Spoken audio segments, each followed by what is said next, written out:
Gente, bom dia, bem-vindos ao nosso Dose Diária de hoje. Como vocês estão? Tudo bem? Tá, então, hoje a gente vai falar, atendendo a muitos pedidos, do complexo de Édipo feminino. Eu fiz esse vídeo aqui, fim do complexo de Édipo, e aí lá no meio do vídeo eu falava, se vocês quiserem, falo sobre o complexo de Édipo feminino. E aí as pessoas falaram, fala. E aí, o problema é que é complicado falar sobre isso, é um negócio longo, e eu vou então tentar falar, quer dizer, vou falar, mas vai ser um vídeo longo. Eu vou tentar explicar da melhor maneira possível, para mim e para vocês. E a gente chega lá do outro lado, entende o que a gente entendeu, especialmente tentando enfrentar a diferença entre o complexo de Édipo masculino e feminino, para o Freud, e se esse termo complexo de Electra faz sentido ou não faz sentido, por que o Freud recusa esse termo, essa nomeação. E aí a gente, que acho que é uma resposta boa já também, e que também o que a gente pode revisar em relação à formulação do Freud para os nossos tempos de hoje em relação a tudo isso, tá bom? Vamos lá falar sobre tudo isso, vamos lá, vai dar certo.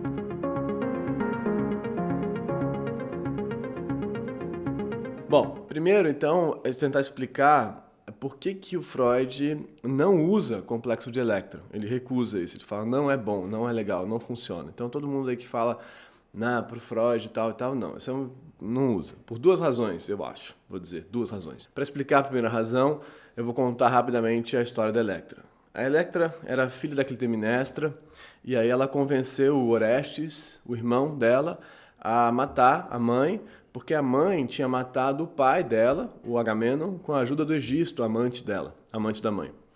Eles mataram o Agamenon. Por que a Clitemnestra quis matar o Agamenon? Porque o Agamenon tinha matado a filha dela, a filha dele também, a Ifigênia, para conseguir os ventos que ele precisava para invadir Troia, Guerra de Troia. Então, contando do outro lado, é assim, o Agamenon precisava invadir Troia, porque ele queria conquistar Troia, Helena de Troia e tal, que era a esposa do irmão dele, mas isso é outra questão, mas ele queria invadir Troia, e aí ele teve então que matar a filha dele, a Ifigênia, em Aulis, para invadir, para conseguir os ventos, para histórias gregas, né? Para invadir, para conseguir os ventos, para então dominar Troia. Quando ele volta, então, a Clitemnestra está muito ressentida com essa história, porque ele matou a filha dela, e ela então tem lá um caso com o Egisto, e eles matam o Agamenon. E a Electra fica muito ressentida com isso, muito chateada com isso, e aí então o irmão dela, o Orestes, que achavam que tinha morrido, o que tinha acontecido com ele, reaparece, e aí ela convence o Orestes a matar a mãe, porque a mãe matou o pai. Bom, tudo bem, tá? Quem quiser, tem esses textos todos, os Átridas, a Orestia, tudo isso existe, Eurípides, Sófocles, são vários textos que dão conta dessa narrativa toda. Eu, por acaso, sei bastante sobre isso, porque a minha peça de formatura no curso de teatro foi sobre isso, foi os Átridas, e eu fazia o Agamenon. Então, eu li o troço todo. O que tem de parecido, o que tem de diferente? O ódio à mãe, então a figura parental do mesmo sexo, né, que a Electra tem, né, mas tem uma diferença básica que acho que marca, que é fundamental para a gente entender a história toda, e que marca o que é mais importante para o Freud, isso indica muita coisa, que é a Electra nunca transa com o pai. A Electra não tem relações com o pai. O Édipo do Édipo Rei, do Sófocles, lá de trás, da outra história, ele transa com a mãe de fato, sem saber quem é a mãe, mas ele transa com a mãe de fato. Ele mata o pai sem saber que é o pai. Então é muito diferente nesse sentido, entende? Então ele mata o pai sem saber que é o pai, ele não tem ódio em relação ao pai de fato, ele mata por uma situação lá particular, quase um acaso, né? O destino ali coloca ele naquela situação, de algum jeito. Então ele mata o pai sem saber, ele casa com a mãe, ele transa com a mãe, e, né, tudo isso acontece. Então tem essa diferença. O incesto de fato acontece. Na Electra não acontece, isso não está lá. O que tem de coisa forte é o ódio pela mãe, né? Bom, então tá bom. Aí também a gente pode pensar sobre essas narrativas, as diferenças delas, é uma boa questão assim, para a gente pensar como que elas inauguram perfis ou ideias sobre o feminino e perfis e ideias sobre o masculino, né, na nossa vida. Por que a Electra não consegue matar a mãe? Ela precisa do Orestes para isso, por exemplo, né? Mas isso a gente poderia seguir numa outra história. Mas então essa é uma razão fundamental pro Freud recusar. Não tem incesto, não tem filho transando com a mãe ou filha transando com o pai, não tem. Bom, E o incesto é a coisa fundamental que está interdita, está proibida, né, na história toda da civilização. Na cabeça do Freud, a partir do totem tabu, quando lá os filhos mataram o pai e falaram, agora você não pode mais transar com todo mundo, agora a gente vai organizar essa parada aqui, então o incesto é o interdito, não pode. Então isso está lá no totem tabu para quem quiser olhar, ler e tal. Beleza? Beleza, maravilha. A outra razão pela qual o Freud recusa essa, né, é porque quem cunhou essa história toda foi o Jung, né? E o Jung lá é um desafeto ali do Freud, um problema ali e tal. Então, ele vai recusar também por conta disso. Ele vai várias vezes recusar coisas que o Jung está propondo por conta de uma discordância entre eles lá, uma separação. Eles eram muito próximos e aí brigaram, se separaram. E aí o Freud, então, vai várias vezes se referir e discutir com teorizações que o Jung está fazendo. Bom, então tá, dito isso, a gente entende então que o incesto é uma parada fundamental da história toda. E aí, uma coisa que eu aconselharia a vocês é o eu e o id, para entender, na minha opinião, para entender melhor tá aqui, já indiquei esse texto várias vezes. Para entender melhor o complexo de Édipo, eu acho que esse é para mim o melhor lugar, que ele vai, para formular a noção de supereu, de superego, construir bem o complexo de Édipo, porque para ele o supereu é uma consequência posterior, uma decorrência, uma sobra, uma coisa que fica a partir do complexo de Édipo. E aí ele vai falar do complexo de Édipo de uma complexidade maior, não só assim em relação ao menino e à mãe e tal. Então ele dá é bem mais complicado, porque tem as duas figuras e tal. Então é muito legal a formulação que ele faz aqui. Então esse texto é interessante para isso. Mas o complexo de Édipo, então todo mundo conhece a base da história, o menino então apaixonado pela mãe, por essa figura. E aí, então, mas aí tem o pai, e aí o pai e tal, aquela coisa toda, a mãe, o pai, o triângulo, tal do triângulo do Édipo, essa situação. E aí acontece uma coisa que é o complexo de castração, que é o que para o Freud retira, interrompe o complexo de Édipo, né? Faz o menino sair desse apaixonamento, dessa vontade de namorar a mãe. É o complexo de castração. É quando ele descobre que ele vê, então, para o Freud, ele vê, então, que existem meninas que não têm pinto lá, que não têm lá coisa, que estão castradas. E aí ele se apavora com isso, ele tem muito medo de ser ele mesmo castrado, ele acha que isso é uma espécie de punição por ele estar lá com a mãe, então o pai vai ser essa figura de referência dessa espécie de lei de ameaça, e aí então o complexo de castração retira ele do complexo de Édipo, entendeu? Então o medo de ser castrado, o medo dessa espécie de punição, retira ele do complexo de Édipo, do apaixonamento pela mãe e desloca ele para um outro lugar. Desloca ele para poder se apaixonar por outras mulheres, teoricamente. De novo, isso é tudo o Freud, né? Essa é uma coisa bem específica lá desse momento, tá? Então, aí a gente começa a pensar questões sobre homossexualidade aí e tal, para ele é sempre meio custoso lidar com tudo isso.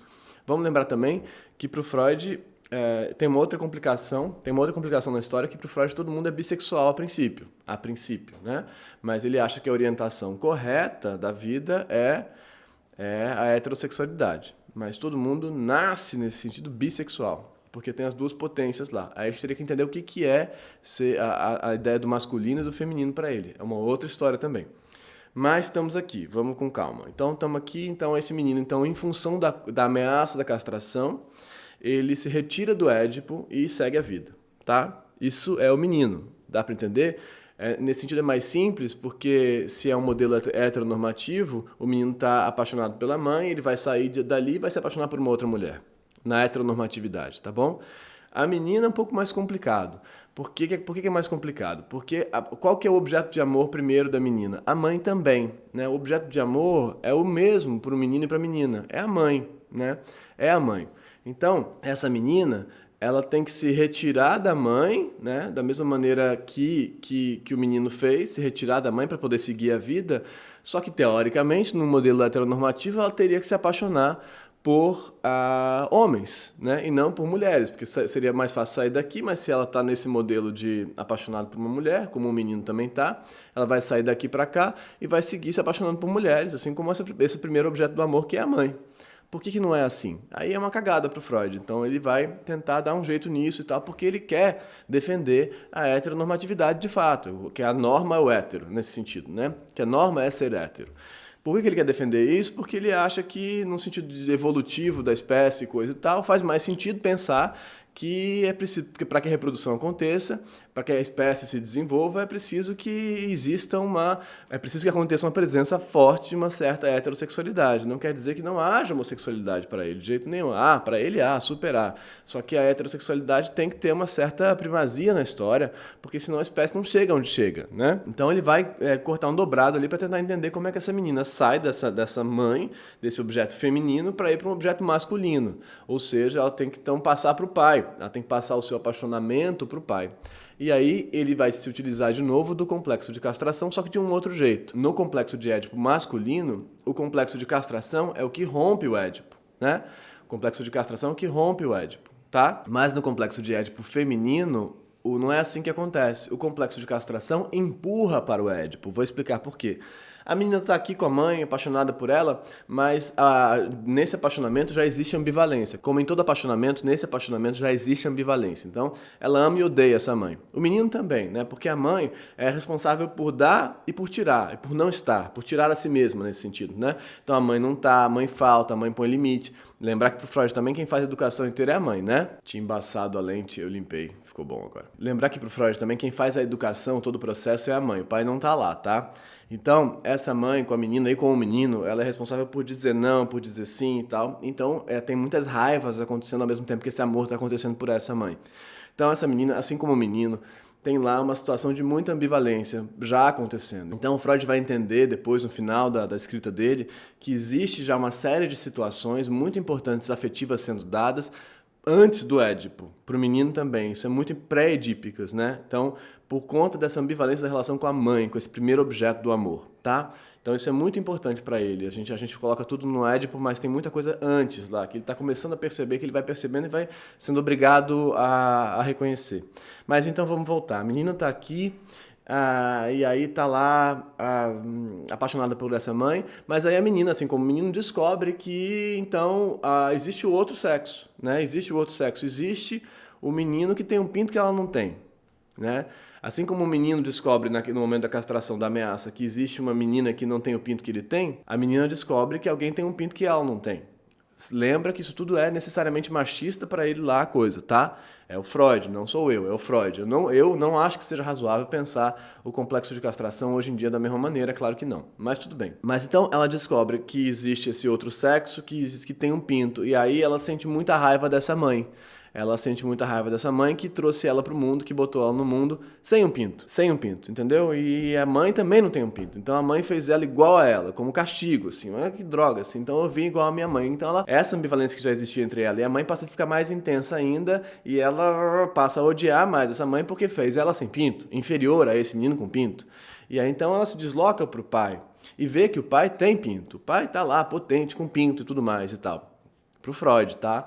Potente com pinto e tudo mais. E então, nesse processo, ela passa a admirar o pai e a se apaixonar pelo pai. E assim acontece. E aí ela entra no Édipo, vamos dizer assim. Então, a castração leva ela pro Édipo, para esse apaixonamento por essa figura.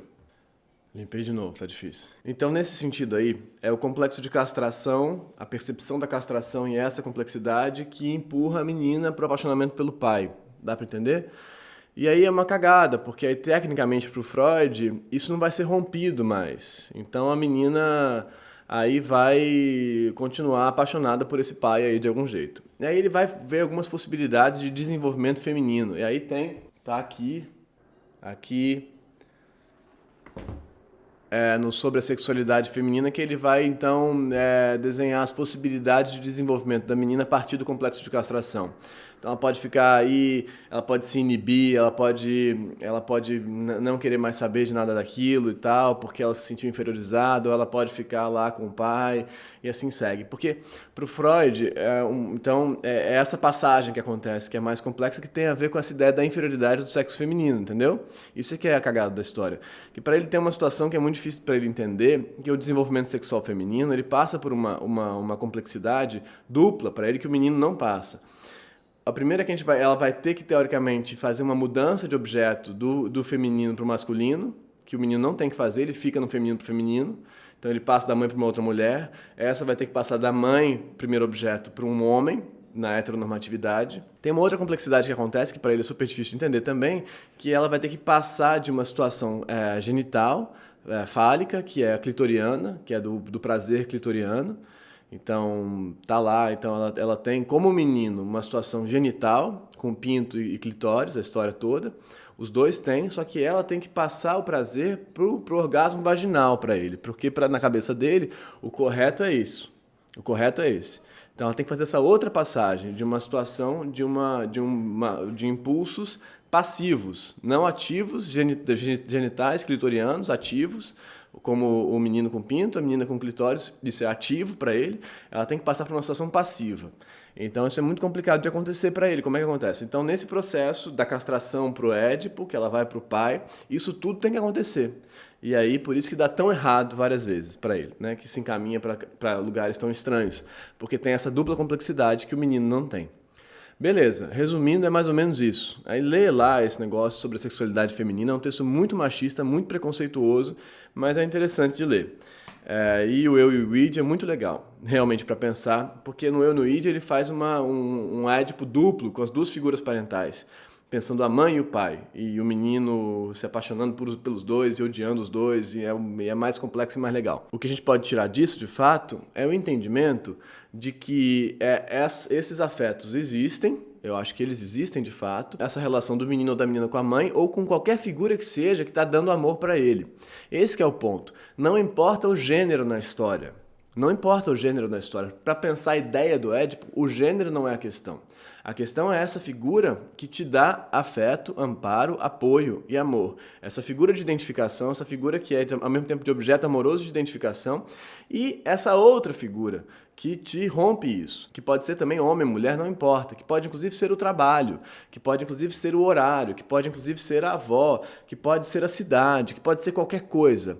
É quem rompe, é quem atrapalha essa identificação total, esse investimento total que existe dessa criancinha com essa figura que cuida dela. Tá? Então a questão aí não é o gênero. Se a gente pensar assim é mais interessante. São esses problemas de desidentificação, de rupturas, de quebras entre essa criança que está se formando e essa figura de apaixonamento, que é a figura que cuida dela. Bom, isso eu acho que é legal de pensar, acho que é bom. Sobre o feminino, essa questão aí de como é que essa menina faz essa passagem, se a gente retirar da história o complexo de castração, a inferioridade feminina, como é que a gente vai dar conta de explicar isso? Essa é uma questão, eu acho que continua uma questão potente, acho que tem várias pessoas lidando com isso, mas se a gente retira a castração do jogo, do jeito que está aqui, como é que a gente enfrenta, então, a questão do feminino, né? E a questão do masculino também, em consequência disso. Esses jogos são muito interessantes para a gente pensar as nossas questões de gênero hoje em dia, entendeu? Saindo da heteronormatividade como norma e pensando nessa espécie de fluidez, flexibilidade dessas figuras, dessas passagens e dos afetos, dos desejos, dos impulsos e tudo mais. E assim a gente segue. Espero que tenha dado para entender a relação entre o complexo de castração e o complexo de Édipo para o menino e para a menina, essa diferença, que é mais ou menos oposta nesse sentido, na perspectiva do Freud, tá? Tudo isso que eu falei lá atrás foi na perspectiva do Freud, não minha, pelo amor de Deus, tá bom? Então, era isso. O que vocês acham? Digam aí o que vocês acham. Gente, muito obrigado, se inscreve no canal, curte esse vídeo, compartilha esse vídeo, manda ele pra alguém, talvez ele sirva pra alguém, vai saber, talvez ele realmente sirva pra alguém. Comenta aí embaixo, leia os comentários, eles são muito legais. Me manda perguntas por aqui por baixo ou pelo direct do meu Instagram, que aí só eu leio, se você quiser que só eu leia. E aí amanhã eu volto com mais uma questão, mais uma tentativa de elaboração de alguma coisa, e assim a gente segue, tá bom? Muito obrigado, até amanhã, bom dia pra vocês, tchau. Obrigado, tchau.